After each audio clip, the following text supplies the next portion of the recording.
the Google Hangout is live.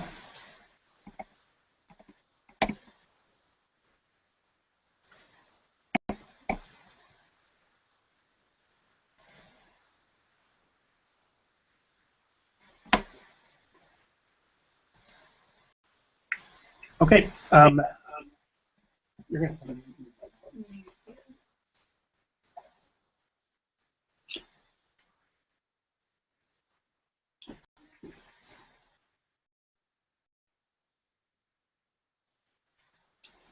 Hi everybody, we're here and we're getting ready to go live. We are running this on 3 different platforms, and so we're just getting all 3 of those started up. So thanks for your patience, thanks for joining us.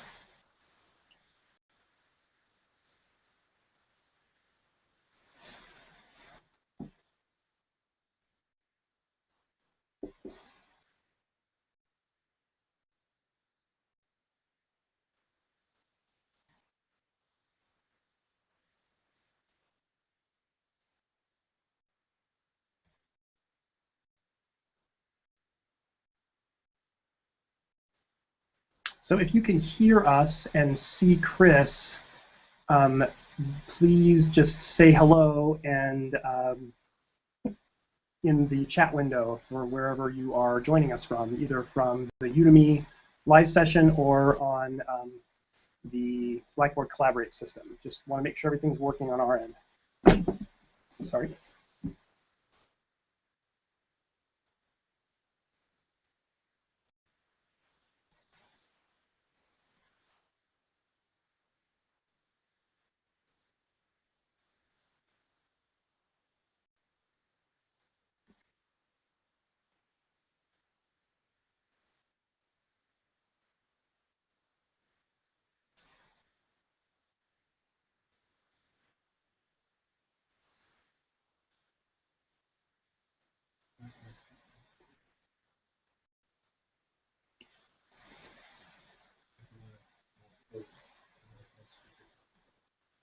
Should be working.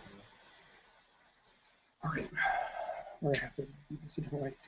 All right, sorry, we're gonna have to do this a slightly different way. So log me off of there. Just quit the browser for now.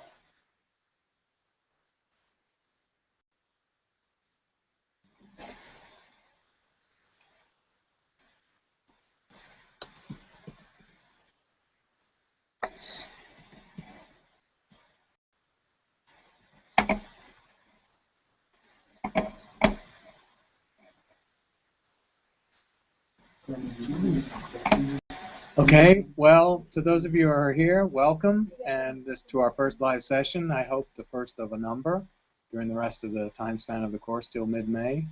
It's good to be able to talk to people in real time as opposed to you watching me disembodied on video or through electrons answering Q&A.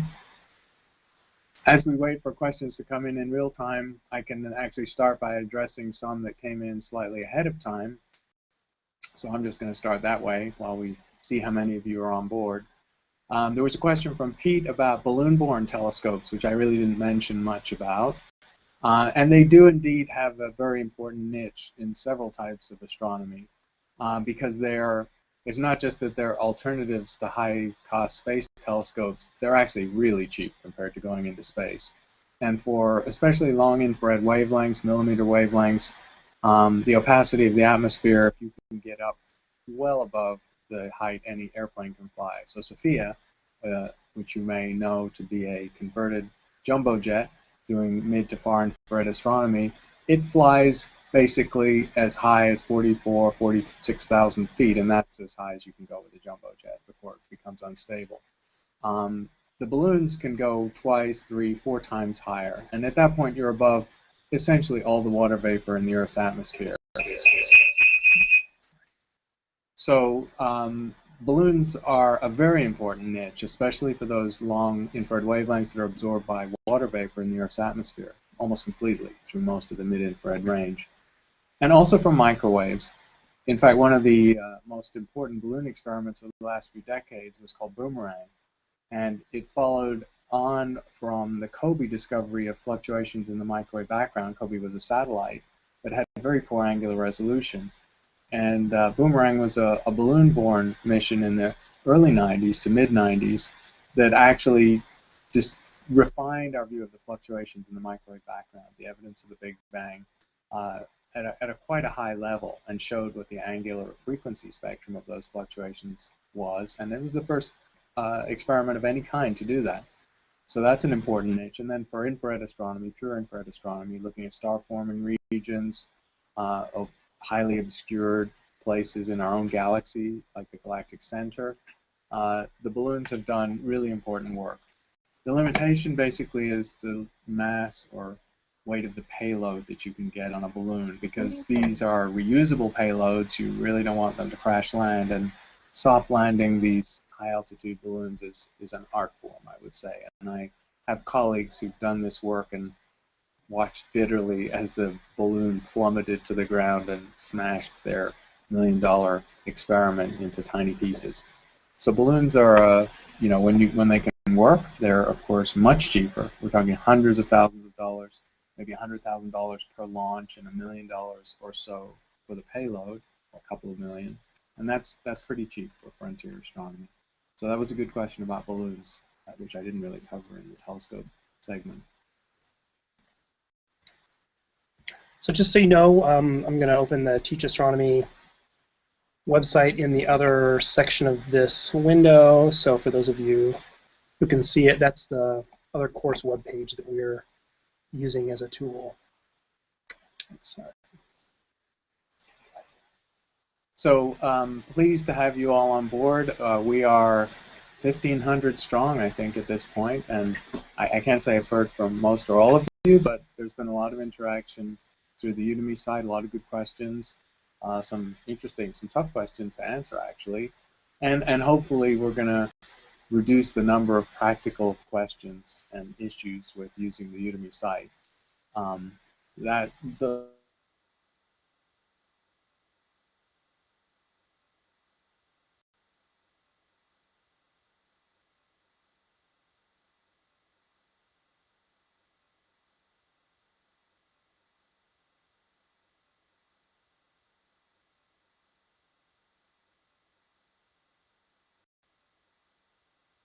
It's one of the quiz questions about why, among the 4 possible answers on the telescope section, having a radio telescope in Greenland would be a good thing to do. That doesn't necessarily seem like a good thing to do.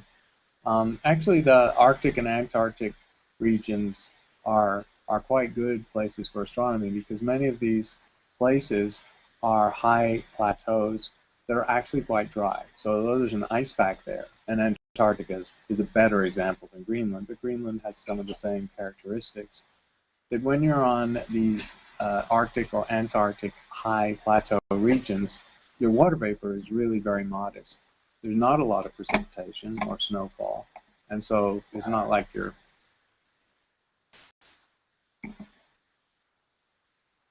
Recording in progress. Apologize, we just lost our connection.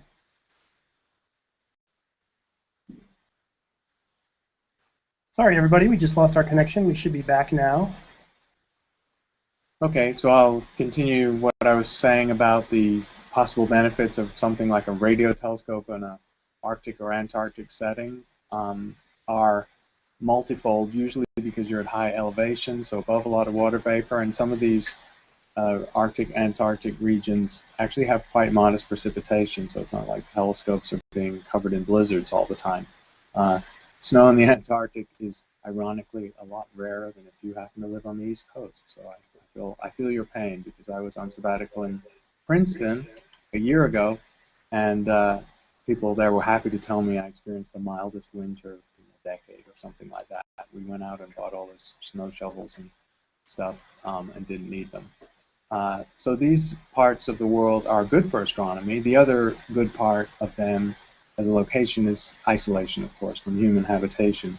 So human habitation, there's heat pollution from people and their houses and their power plants and the energy they need to generate food and deposit waste and so on. And there's, of course, radio interference, too. So for radio astronomy, you really want to be as far from civilization as possible. And most of the best radio observatories in the world are actually in protected zones. So as in Arizona, we have a lighting ordinance in Pima County that protects our telescopes in southern Arizona. The only analogous lighting ordinance is San Diego County, where Palomar Observatory is, but it's sort of like the horse left the barn there, because San Diego and Los Angeles are now so large that Palomar's just not a truly frontline observatory in terms of darkness. But Pima County is still dark. We're holding the line. And for radio astronomy, you really want to be isolated too. And so some of you may know that the Green Bank Radio Observatory, the National Radio Observatory in West Virginia, is in a huge footprint national preserve. It's sort of active legislation of Congress to prevent people from building their own radio transmitters, or radio stations are muted or cannot have their transmitters within something like a 50-mile radius of Green Bank. And so that radio telescope has preserved its ability to sense very faint radio signals by isolation. In Australia, which has a strong radio astronomy tradition, the same is true. Australia is a big, open, empty country where 90% of the population hugs the East Coast, and so there are great places for radio astronomy there. And as you probably know, the square kilometer array, the frontier radio facility of the next decade, or really a decade and a half from now, it's a big undertaking, is going to be split between Australia and South Africa. And South Africa's high desert regions are equally devoid of habitation and radio interference. So isolation from habitation is an important part of astronomy these days. And now the robotics and the control systems for moving telescopes and gathering data and beaming it to satellites and then to wherever you want are pretty sophisticated. It's really not necessary to have people there. And that even extends to the major optical observatories in the north of Chile.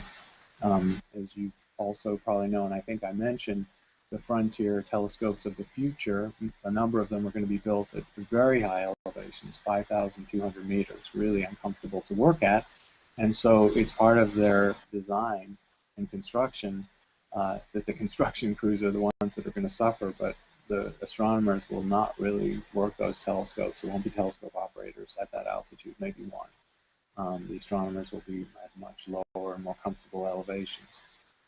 So that was a good question.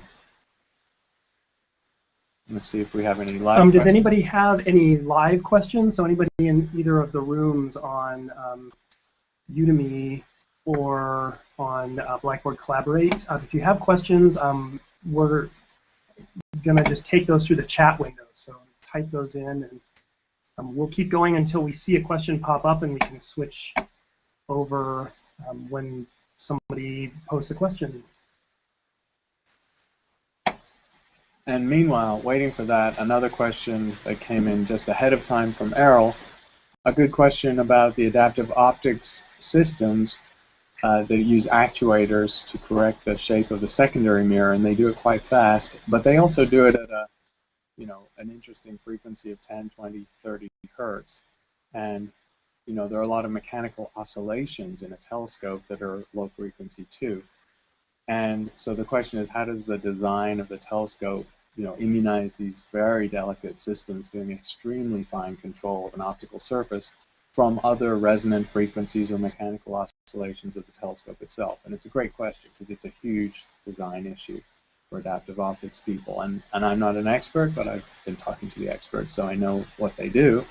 It's extremely difficult to do. Basically, the actuators are designed to be what are called zero inertia actuators, where the moving part is counterbalanced by an opposite motion of a surrounding element, so it's like zero inertia net, and that minimizes the amount of imputed force into the surrounding structure. And then, of course, there's heavy degree of mechanical isolation, sort of buffering, with heavily absorbent materials that absorb vibration and oscillation. So the combination of those two methods works pretty well to essentially isolate the secondary mirror and its active structures from the large telescope assembly. A second part of Errol's question was about whether you can hear this, because these do some of these frequencies of adjustment or actuation occur in the audible range? And the answer is yes, they do actually. If you're standing, you can tell that the AO systems are operating. I've been to our large telescopes because they have a nice hum. It's a low-pitched hum, actually. It's just at the edge of the audible range. Because basically they're working at about 100 to 150 hertz. At that frequency, altering the surface 100 or so times a second, you can take out essentially all the atmospheric variations and achieve your true diffraction limit of the telescope. But you can definitely tell the systems are on. They're quite loud, and they're definitely audible. Right, we have a question from someone on the live chat, and Okay. so Ross is going to read that question right now. Peterson asks, what practical purpose does the crater mapping in the Zooniverse site accomplish? So Zooniverse is a great project, which I hope Matthew's very familiar with it, and I'm somewhat familiar with it. I played with Galaxy Zoo, which you're going to get to experience in a few weeks, and galaxies are my subject. Crater counting is a very core technique of planetary science, and so the important thing about Zooniverse to realize is that these are not just, they're not just pointless exercises or things in a can that have no use beyond the exercise themselves. Zooniverse is predicated on using real astronomical data sets and working towards real research results. And I don't keep track every month or so of the publications, but I know there are more than 24 refereed research publications involving citizen scientists, if you like, so people without degrees in astronomy. And so that's the gold standard, perhaps. Not everyone needs or wants to achieve that, but these are definitely important data sets. Crater counting is something that's actually hard to do by machine. Image recognition algorithms are just not perfect because craters are not all simple shapes. They overlap. Parts of them are eroded. The textures are different. The colors are different. And so there is no machine algorithm that can just go take a photograph of an image of the moon or Mars and count all the craters and just give you a distribution like that. It doesn't work that way. It's still, you can do an algorithm, but you have to check it by hand, and the corrections you make are substantial and significant and actually important. So this is a perfect task for the trained and intelligent human eye at work. What a crater counting does is it allows you to age date a surface. Clearly, if there's one crater on top of another, the crater that landed second came later. There's also a size distribution, and we know that there's a distribution of objects, of junk in space, if you like, ranging from asteroid size, 1,000 kilometers, down to comets and meteors of 5 to 10 kilometers, down to much smaller pieces of rock. And there's many more small pieces of rock than big pieces of rock, so there'll be a lot more small craters than large craters.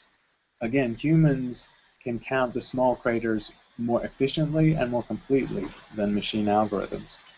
And so for that small part of the size distribution, what citizen scientists can do is really important. And I'll give you one interesting research result that depended on crater counting to show you how it can throw up surprises. It was crater counting on the moon, corroborated by crater counting on Mars, which is not a completely unaltered surface, but is mostly unaltered if you pick the right latitudes. Crater counting showed that against our expectation of a uniformly declining cratering rate in the solar system, as all the big stuff was mopped up into planets and there wasn't much left over, the moon and Mars, and by implication all the planets, were subject to a spike in the cratering, shown by the counts of craters and the way they overlap, about 3.8 to 3.9 billion years ago. And that's a full half or more billion years after the solar system formed, and there's no reasonable way anyone expected craters to spike so long after formation. And that just was left as an enigma for 15 years, pretty much, until the dynamical astronomers recognized that this spike was probably caused by the two outer planets in our solar system swapping positions. So there was an unstable period early, or not the very early part of our solar system, but a half a billion years in, where when the planets rearrange their positions, it makes the comet cloud and the asteroid belt somewhat unstable, and so it increases the impact rate substantially. Now, that's not a story we can prove because there's not a lot of direct physical evidence from that exact time, but the crater counting was pivotal in putting that idea on the table and showing that it had some validity. And so it's told us that our solar system has not always been the way we see it, so it's kind of important. Well, that's a long-winded answer to why crater counting is not just a trivial exercise. And I've stared at crater counting results and recognized how much it depends on the nuances of a trained eye to really get all the information out of those images. Okay. I'm going to address another question that came in before, which actually caught a typo in one of my slides about, it was about a Jupiter orbiter, oh sorry, a Europa orbiter unlikely to get to Europa before 2010. Well, 2010's passed and it hasn't happened because you would have read about it, and that should have been 2020. But to reference the point of the question, the outer solar system is of intense interest to planetary scientists because there are habitable places there. There are places with energy, carbon, material, and water. And Europa is a water world. So going back to Europa is, of course, of great interest, and NASA has green-lighted a joint mission with the European Space Agency for actually a small suite of missions that will get there in the early 2020s.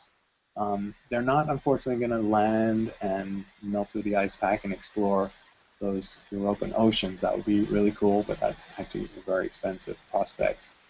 However, they are very likely going to do the splash experiment where you drop a projectile into the ice pack, splash off material, and then in a subsequent orbit pass through that material with a spectrometer and see what it's made of.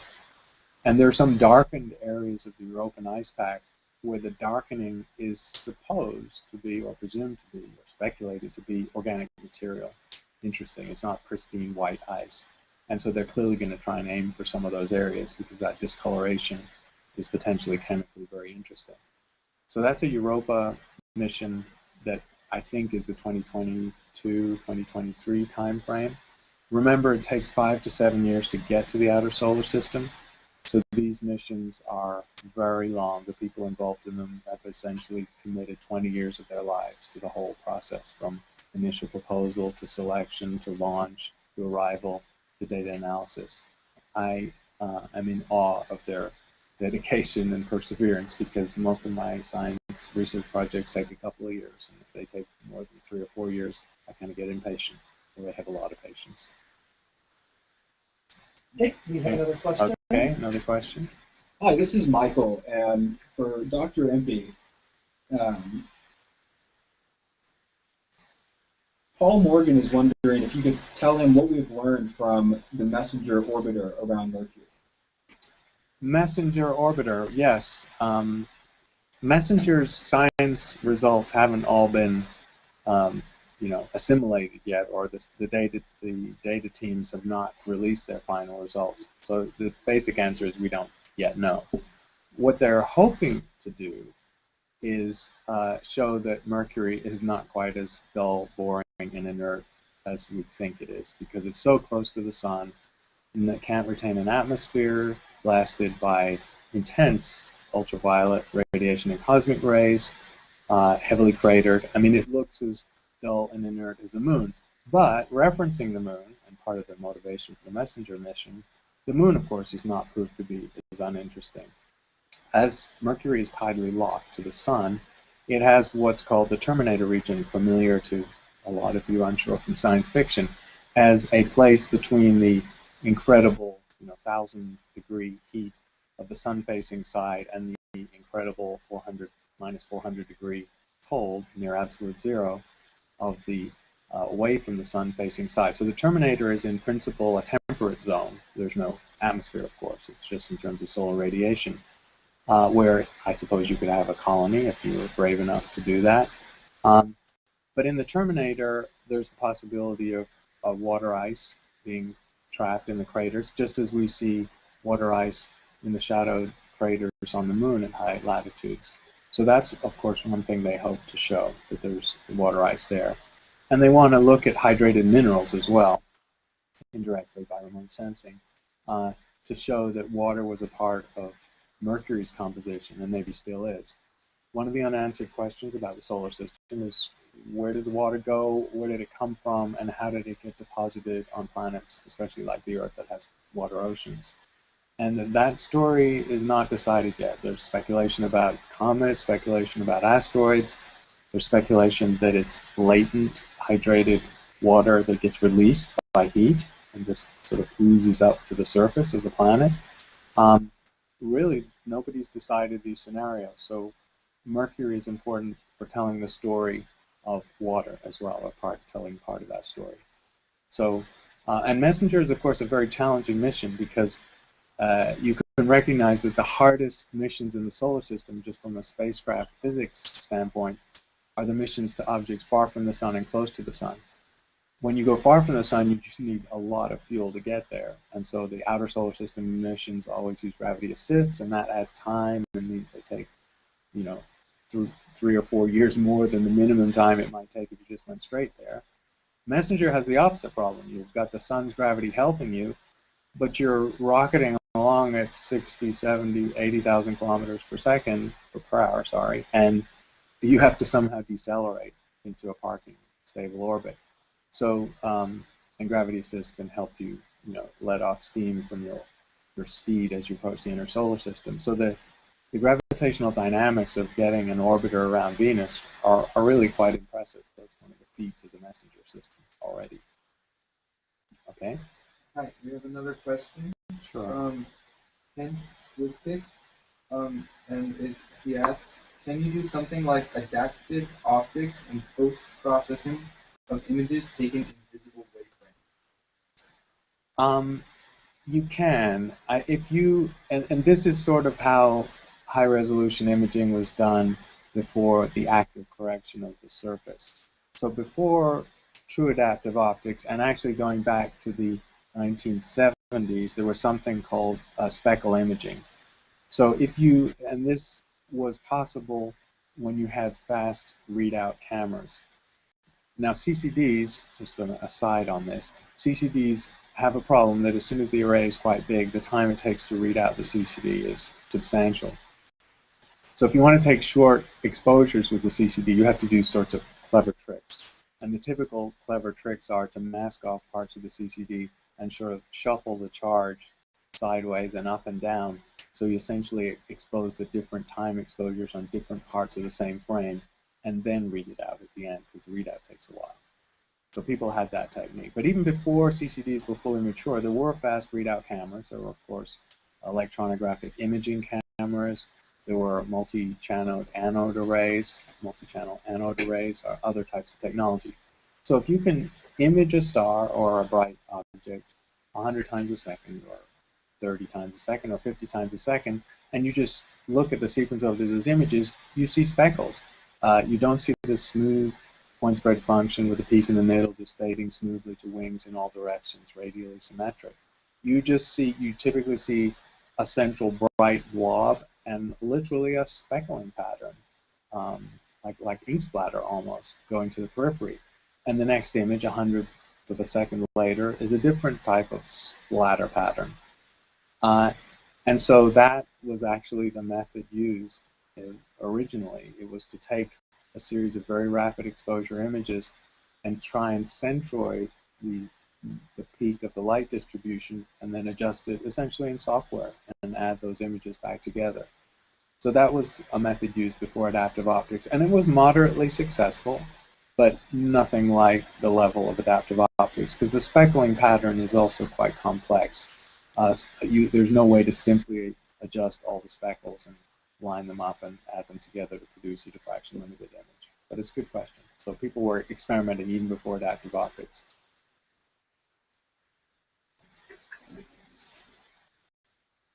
Okay, we have one question from Gabriella. Won't the radiation from Jupiter get in the way of a probe trying to function around Europa? Yeah, so question about your Jupiter radiation. Good question, too, because Jupiter has an intense magnetic field.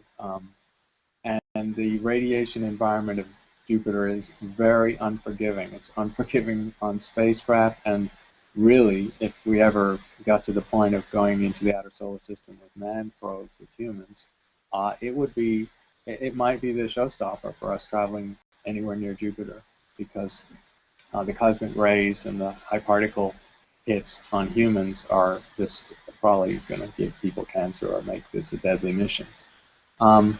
So Jupiter's radiation is something that just has to be dealt with. And anytime, the only way you can deal with it is by sort of battle hardening your spacecraft and your instruments. And battle hardening them, of course, adds weight, adds mass, adds cost. And people who've done, even the Cassini mission, of course, has had to deal with this.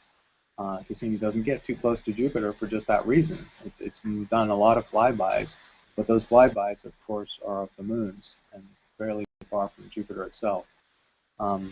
So any mission to Europa, yes, is going to have to deal with a very nasty radiation environment, which means the instrument design is really challenging. And again, the people who talk about doing this stuff, every ounce, every pound of metal they add to the detector and the package adds a few $1 million of cost to the spacecraft, and yet they will need it to protect their delicate instrumentation. That's a good question. Another question from Julian Onions. How does the resolution of the SKA, JWST, and the GMT/ELT compare? So, good question. These are all frontier facilities. The GMT, our Giant Magellan Telescope, just to rephrase for people who are not familiar with the acronyms, the GMT is an effective 22-meter telescope that we're building in Chile. We have the third mirror being cast in August, actually. And because it will have adaptive optics, it should realize the diffraction limit, maybe not the full diffraction limit of a 22-meter mirror, but something close to it, which is really small. I mean, it's tens of milliarc seconds.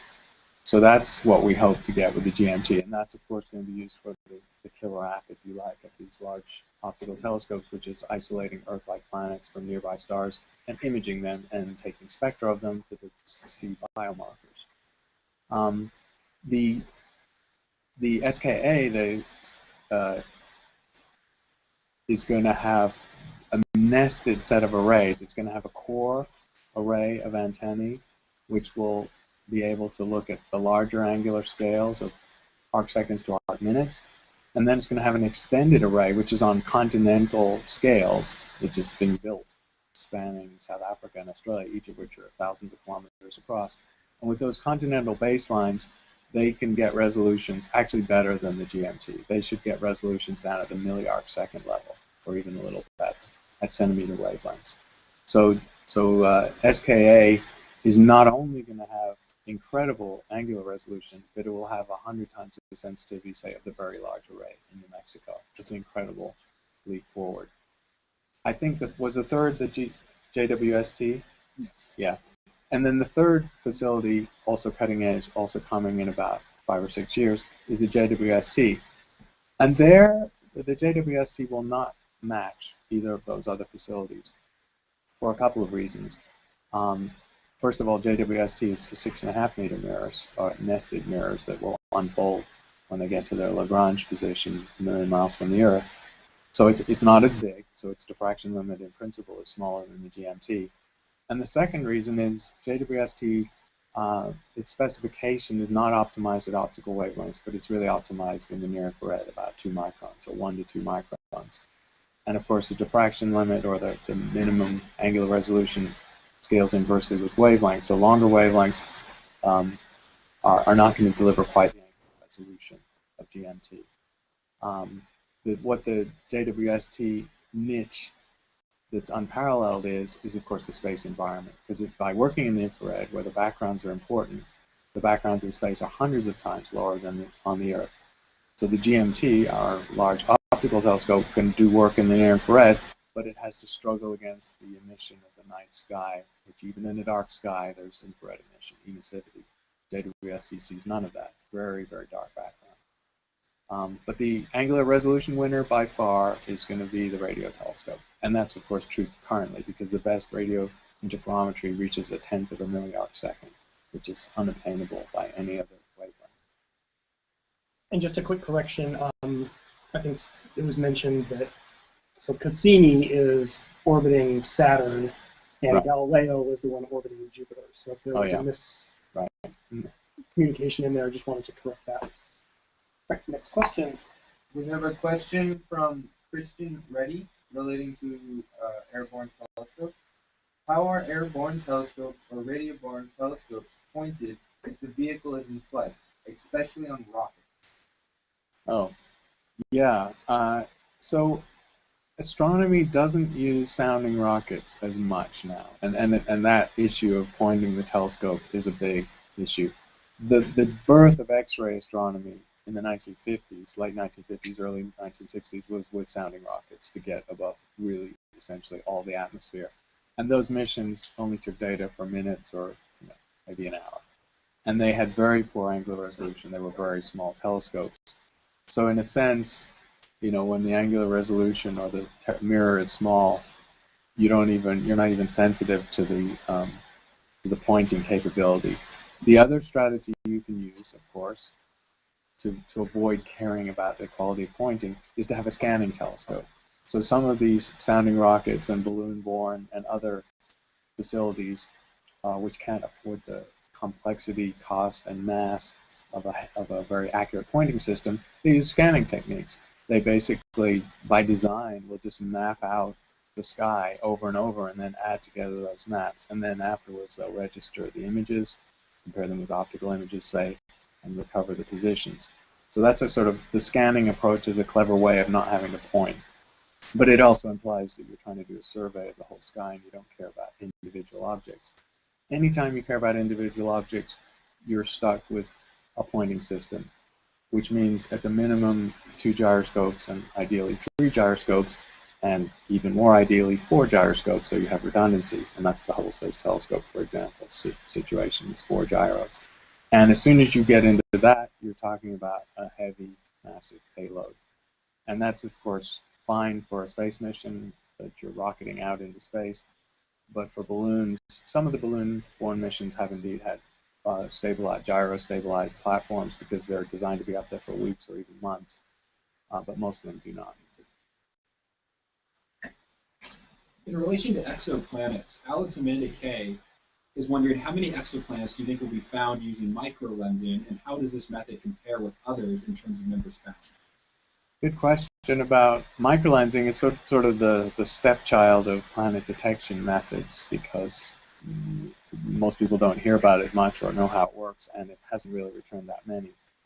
It's a niche technique, and I think at the moment it's about a dozen, maybe 14 or 15 exoplanets, and that's so dwarfed by the number of planets churning out of Kepler that you might think, well, why bother?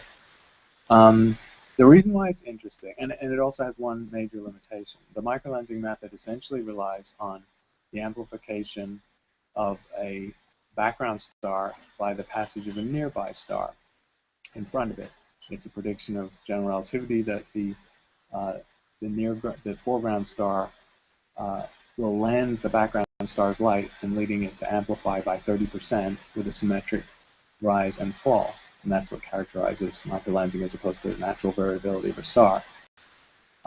If that intervening star has a planet around it, then the primary amplification by lensing of the star will have a little extra blip on top of the lensing curve from lensing of the planet. And so it's a pretty clear signature to find a planet this way. And the cases that have been published so far, they're unambiguous. There's no question that what's being seen is a star with a planet around it. The huge limitation of the method is that you only see it once. So the business with Doppler and with transits is you can wait and watch the orbit repeat and get a second and a third and a fourth, and you can confirm the planet beyond any doubt. And you can add all the data together to find yet more planets after you've found the most massive one, the easiest one to find. And that's been done routinely. So why would we even care about microlensing? The real reason is is that microlensing is extraordinarily sensitive and in principle can actually detect moon-massed objects and has always been able to. So even well before Kepler was up there, microlensing has the potential, the capability of detecting planets all the way up and down the scale, almost down to the size of satellites like the moon, which is why it's very exciting. It means if they're there in really large numbers and you get a significant sample of microlensing events, you can start to talk about their frequency. So microlensing is not there yet because it doesn't events, doesn't let you do statistics.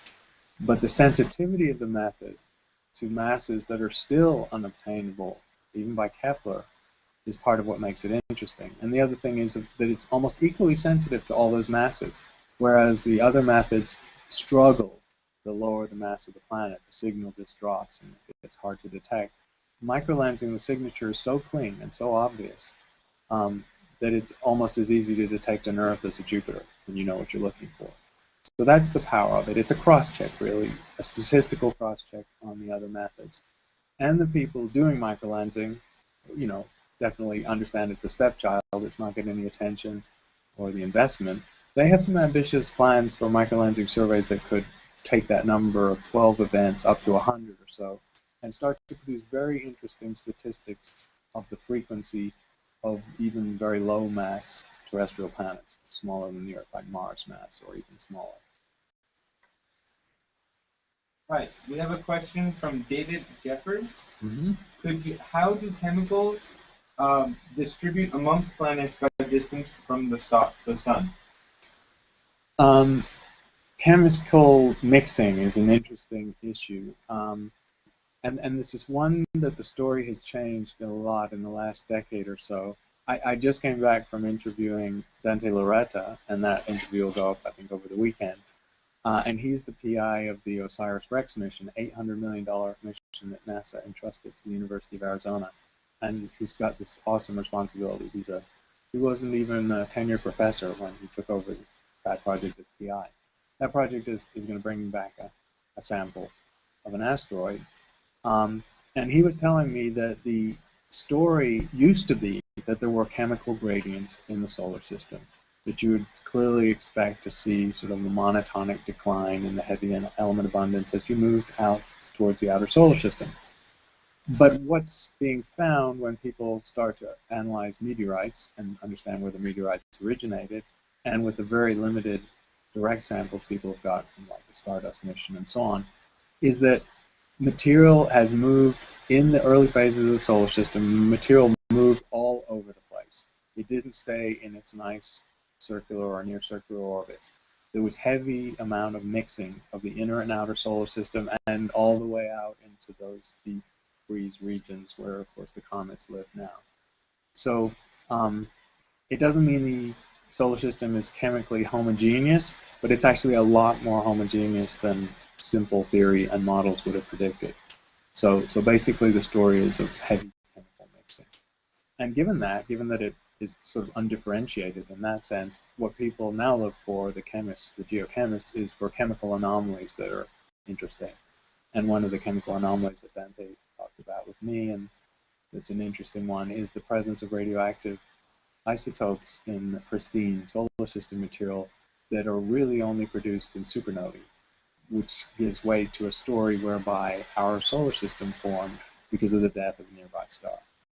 So the geochemistry research is actually still producing some very interesting ideas.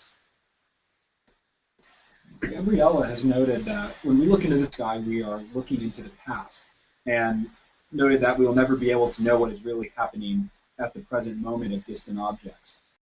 Will this always pose an issue in regards to contacting or communicating with someone or something that is trying to look at us at the moment, but would be seeing our prehistoric selves? Yes, so the light travel time argument, the light travel time issue is fundamental to astronomy. Light travels incredibly fast, 300,000 kilometers per second. It's unnoticeable on terrestrial scales, of course, but out in the cosmos, it's significant. Now, in cosmology, light travel time is pretty much an advantage because it means big telescopes are time machines. We can look out in space and therefore back in time. So in cosmology, I think we've made lemonades with the lemons of being not able to see Andromeda as it is now, or a distant galaxy as it is now, and know what it's doing now, because we can just map out time by looking out in space. But the issue you're raising about life in the universe and pen pals or civilizations, that's a significant one. There's an interesting number in the Drake equation, which of course we'll be talking about in a few weeks. The Drake equation has as its last term the longevity of a civilization in a communicable phase or space-traveling phase. And the lower that number, the less civilizations there are in the Milky Way, assuming this is just taking averages, of course. And there's an interesting value for this number. If the number of intelligent communicating civilizations or spacefaring civilizations is less than about 3,000 in the Milky Way, then on average, those civilizations are sending and receiving signals to civilizations that have already gone, they're dead. So it's only if the density of civilizations is higher than about 3,000 in the whole galaxy that there's a possibility, not of course of simultaneous communication, because you still have the light travel time argument, but even of communication on the civilization's timescale. And I guess the corollary of that argument is that if civilizations exist at all, but they're fairly sparse, which is certainly consistent with what we know and consistent with the great silence observed by SETI researchers, then space may indeed have signals, intelligent signals or artifacts in it, but they're almost all relics or ruins from long dead civilizations. So it's a great question because that's quite likely to be a scenario that applies to the Milky Way. Hi, Jason Hoopers asks, as an educator, have you used such tools as Microbservatory or worldwide telescope? Yes, not Microbservatory actually, but I'm familiar with the project, and it's a really good project. And it's actually one of a number of projects that are using networks or even individual robotic telescopes to deliver real-time observations or almost real-time observations to classrooms and students doing projects. Worldwide Telescope, definitely I've used. And of course, Google Sky is its sort of partner. They're sort of competing products, but they do quite different things. For those of you who haven't played with it, a Worldwide Telescope is a lot of fun. It's a very sophisticated, it's an application. It's Google Sky is, of course, in a web browser, so in that sense, it's easier to use a lighter footprint. Worldwide Telescope is Microsoft, of course, who has to be in Windows, and it's an application. But it has this rich visual interface, and it's seeded with an awful lot of content. And so you can look at parts of the sky and overlay constellations. You can access Hubble Space Telescope imagery or other great observatory imagery that's been taken of a piece of sky you might be looking at. You can access, of course, with a click, other information like from Wikipedia or other resources. And what you can use it for as an educator, or just for fun, because some of the best items I've seen have been just, people not using it to teach, is it's great for sort of scripting tours. So it has an interface where you can sort of build a narrated tour through any object you like. You could tour through the solar system or galaxy or a larger universe, where you can add your own audio.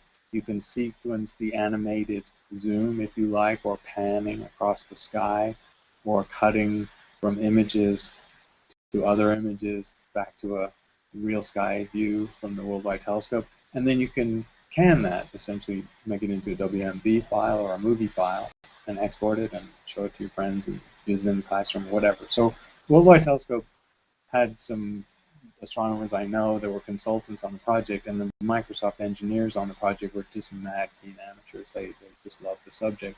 And so they produced some pretty cool things. It just has the limitation that it is an application, so it's not sort of stuff that can happen in your browser. Alice Amanda K is wondering what the possibility of microbes existing in the clouds of Venus, followed by Gabriella wondering of the same question in the sands of Titan. Well, Venus and Titan for life. I think I quoted David Grinspoon, who's a planetary scientist who used to be here, actually. He was on the faculty at the University of Arizona, and he's a semi-professional rock musician with some quite interesting work to his credit. He's now in Denver, I'm pretty sure. Runs the planetarium there. Grinspoon has said that it's not, he was a student of Carl Sagan, as a matter of interest, and Carl Sagan famously speculated about life in the solar system in unlikely places, and Grinspoon's followed that thought, and he said, well, you know, Venus is pretty toxic, pretty nasty, but there are clearly levels in the Venusian atmosphere where the temperature is not as intense as it is on the ground, and so if you want to speculate life in Venus, it would not be in the surface or in the interior. It would have to be aerial forms of life. And microbes, of course, have been found in the upper stratosphere of the Earth in a kind of surprising way in the last few years. It's not clear they're entirely separate ecosystems, but there are stratosphere microbes and circulation patterns. It's not even clear what they're eating that were found by Indian researchers actually a couple of years ago. So Grinspoon speculates, yes, you could have potentially microbial forms of life. The presence of toxic elements in the Venusian atmosphere, like ammonia and hydrochloric acid and sulfuric acid in low concentration, it's not an obstacle because we have extremophiles on Earth that can handle toxicities worse than that. I don't think he's seriously speculating about life in that environment, but he's just saying, with what we know about biology, it's really impossible for us to completely rule out. Titan is a different matter, and for many astrobiologists is a more plausible location for what we might call life 2.0, so life with a completely different genetic and biochemical basis than terrestrial life. The basis for it's cold, but of course there are standing bodies of liquid on Titan. The only liquid that makes sense is methane, ethane, with some mixture of water and ammonia, but less water and less ammonia. Nobody really knows what you can get from those ingredients combining with other organic materials and maybe forming more complex molecules. It's very hard to simulate Titan conditions in a terrestrial lab, although people are trying and having some success. We need to go back to learn more. We've got so little information. It's just a half hour of data we got from the Huygens probe before its batteries gave out. So if people are placing bets, I think Titan is extremely interesting because not only is there an interesting chemical basis for something not like terrestrial life, but also there are heat sources. So there's something called cryovolcanism working on Titan, which means that the moon is, of course, very massive. It's massive enough to hold an atmosphere thicker than the air we're breathing. And the corollary of that is that there's enough geothermal heating that would flow off through these bodies of water. There's probably localized volcanism through fissures, which is heating up the base of these bodies of liquid. They're not mostly water, but they have water in them, to a tepid temperature, perhaps. Maybe not 0 degrees C, but not much less. So there's localized heating from cryovolcanism that will increase the reaction rates and the habitability, if you like. So it's definitely an interesting place to contemplate life. We have a question from Aiden Molka. He asks, what do you expect the James Webb means for new discoveries? Well, the good thing about astronomy is we can't predict. The prediction is, as Casey Stengel said, prediction is difficult, especially about the future. And prediction with the James Webb is difficult. Of course, it was approved with its kind of monstrous price tag of over $8 billion on the basis of things we wanted to do with it. What I expect it should do and will do, because it was designed for this, is find first light in the universe. And the big question that we're wanting to ask there is when, of course, was first light? How long did it take for the first structures to form by gravity? And also, was the first light stellar or galactic? Did little galaxies form first and then stars within them? Or did stars form, and they probably would have been massive stars, maybe 100, 200, 300 times the mass of the sun, and then those stars clustered by gravity into the first galaxies? You could go either way based on theory on that one. It's quite interesting. The nature of those first stars is also interesting because, remember, this is a pristine universe with only the helium and hydrogen from the Big Bang. No heavy elements for population 3 stars, in fact. And the formation theory of population 3 stars is quite interesting because they form in a different way. They're unable to cool. The heavy elements in star-forming regions allow the gas cloud to cool and collapse in a very efficient way, especially there are lines of carbon that let it do that. The absence of heavy elements is an absence of cooling mechanisms in star-forming clouds in the early universe, which in the theory amounts to more massive stars forming than we see nearby in the Milky Way. And nobody really knows what the bound on these is. There could be stars 1, 2, 300 times the mass of the sun forming in that first phase. Stars, we don't see stars that massive here. What that, of course, means is there would have been a suite of early black holes resulting from those massive stars forming. And what happened to those black holes? Did they just stay unclustered in space and starve, essentially, and so not grow? And do they persist to the present day? Or did they agglomerate or cluster by gravity and then create a galaxy around them? Every galaxy is a black hole. We don't know if the black hole came first or the galaxy. So that's another big question. So James Webb was designed to answer those kind of questions and probably will or should. The surprises will be exoplanets because it's also going to look hard for biomarkers, but it's incredibly hard work, hundreds of hours of time just to look at a handful of targets. And then the surprises, well, it's really hard to tell what the surprises will be because as with Hubble, the James Webb is going to take deep images. It's going to make ultra-deep views of the sky at its infrared wavelengths. And they will be much deeper at those wavelengths than Hubble because of the larger light gathering power, of course. And we don't know what we're going to see, new populations. So anytime you open a niche in astronomy, either of collecting area, of wavelength, or of sensitivity, you see things you never predicted. And that's a safe bet, I think, for James Webb. Julian Onions is wondering what you think of the latest results from the alphamagnetic spectrometer on the space station and from Planck regarding the potential detection of dark matter and dark flow, respectively. Yeah, the AMS instrument is starting to release results, but actually nothing definitive really on dark matter yet.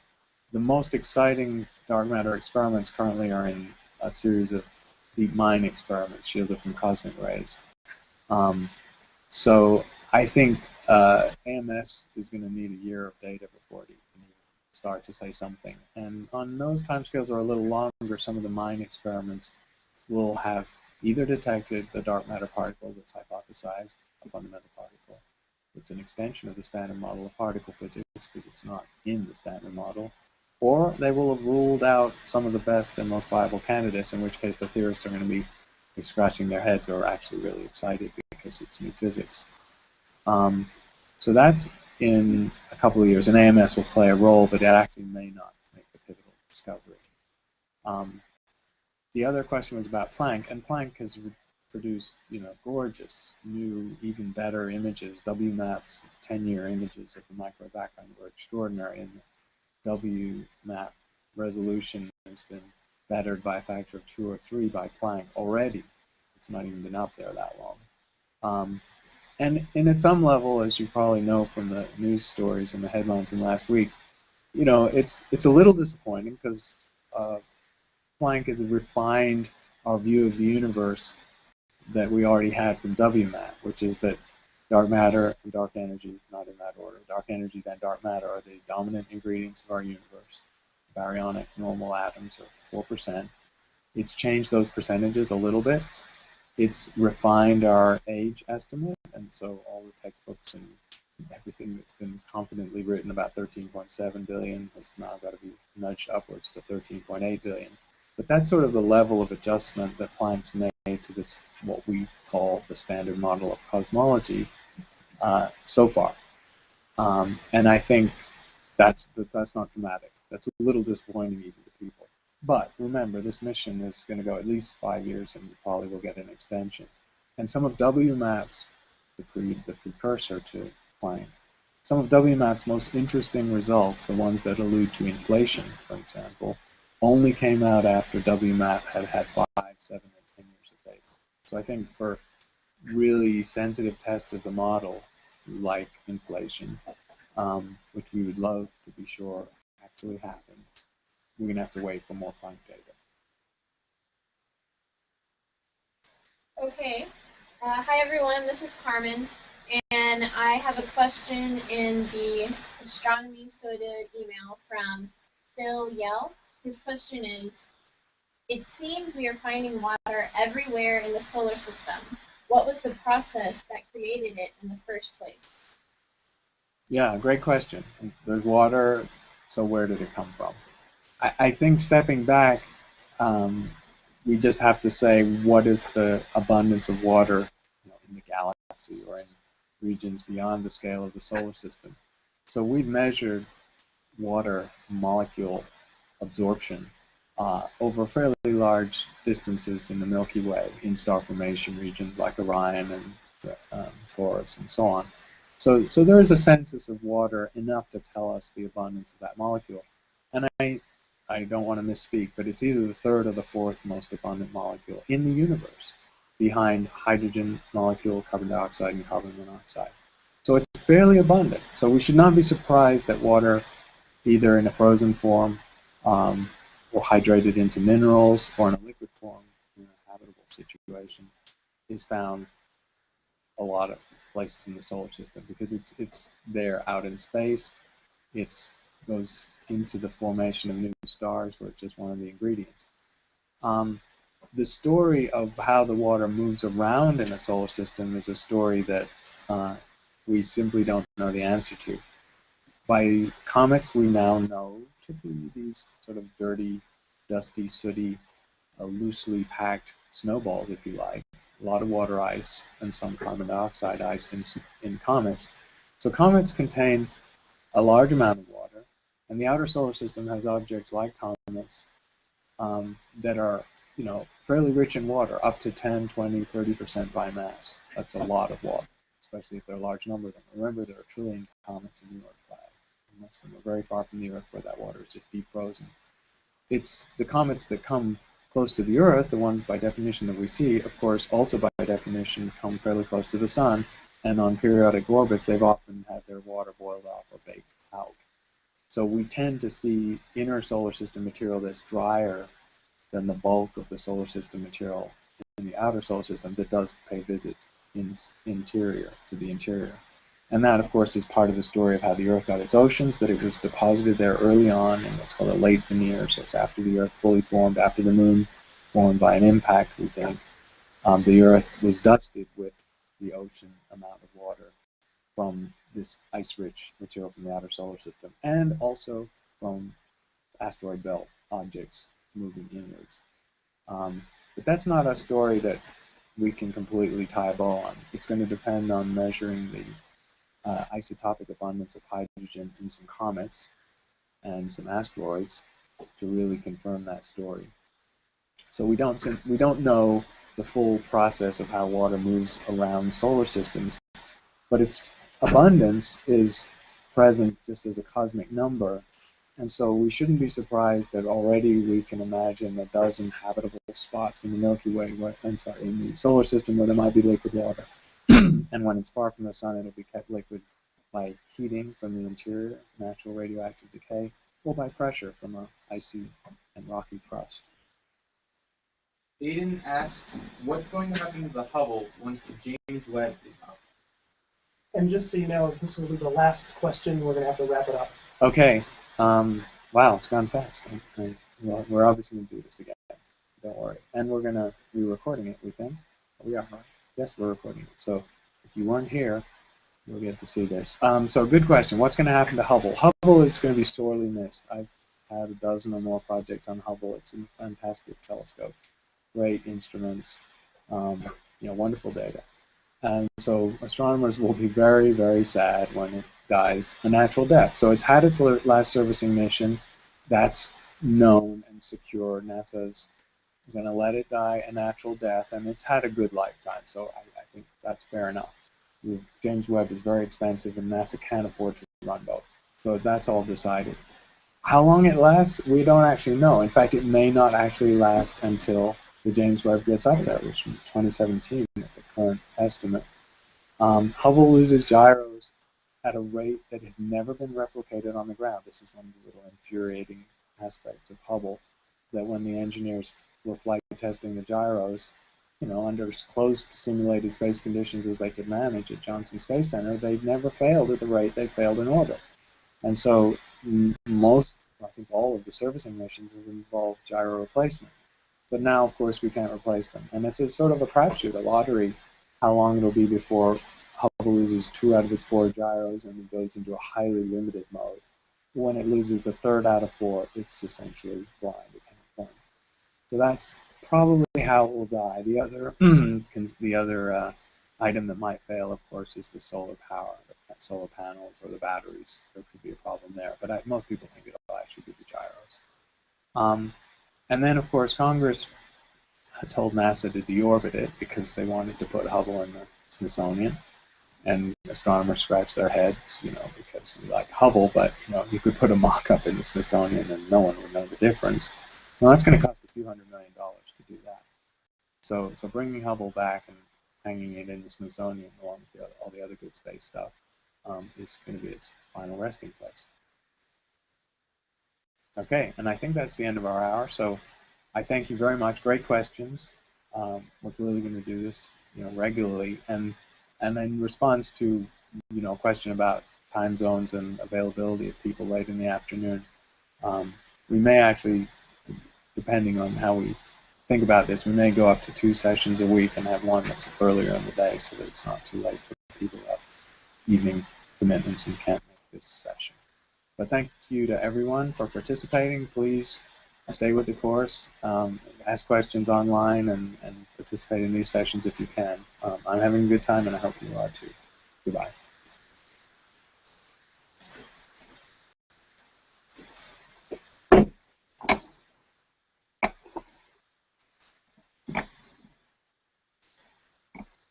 Recording stopped.